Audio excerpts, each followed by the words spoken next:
ನಮ್ಮ ಮಂಡ್ಯ ಜಿಲ್ಲೆಯಲ್ಲಿ 87ನೇ ಕನ್ನಡ ಸಾಹಿತ್ಯ ಸಮ್ಮೇಳನ ಈಗಾಗಲೇ ಚಾಲ್ತಿಯಲ್ಲಿದೆ.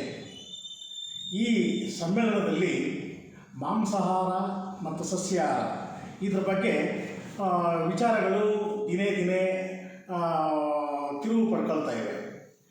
ಆ ಕಾರಣಕ್ಕೋಸ್ಕರ ನಾವು ಈ ಭಾರತದ ಮೂಲ ನಿವಾಸಿಗಳು, ಶೂದ್ರಾತಿ ಶೂದ್ರರು ಮತ್ತು ಮಂಡ್ಯ ಜಿಲ್ಲೆ ಮಾಂಸ ಬಾಡೂಟಕ್ಕೆ ತುಂಬ ಫೇಮಸ್ ಆಗಿರುವಂಥದ್ದು. ಈ ಮಾಂಸಾಹಾರ ಮದ್ಯ ಮತ್ತು ಮಾದಕ ವಸ್ತುಗಳಿಗೆ ಸಮಾನ ಅಂತ ಹೇಳಿರುವುದು ನಾವು ಅದನ್ನು ಖಂಡಿಸ್ತೀವಿ.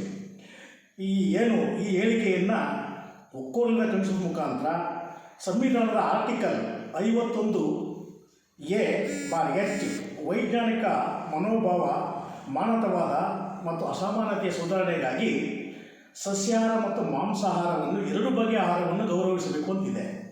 ಅದರಿಂದ ಈ ಸಮ್ಮೇಳನದಲ್ಲಿ ನಮ್ಮ ಶೂದ್ರ ಸಮುದಾಯದ ಘನತೆ ಗೌರವಕ್ಕೆ ಚ್ಯುತಿ ಬಾರದಂಗೆ ಮಾಂಸದ ಬಾಡೂಟವನ್ನು ಹಾಕಿಸಲೇಬೇಕು. ಇದು ಸರ್ಕಾರಕ್ಕೆ ನಾವು ಒತ್ತಾಯ ಮಾಡ್ತಾಯಿದ್ದೀವಿ.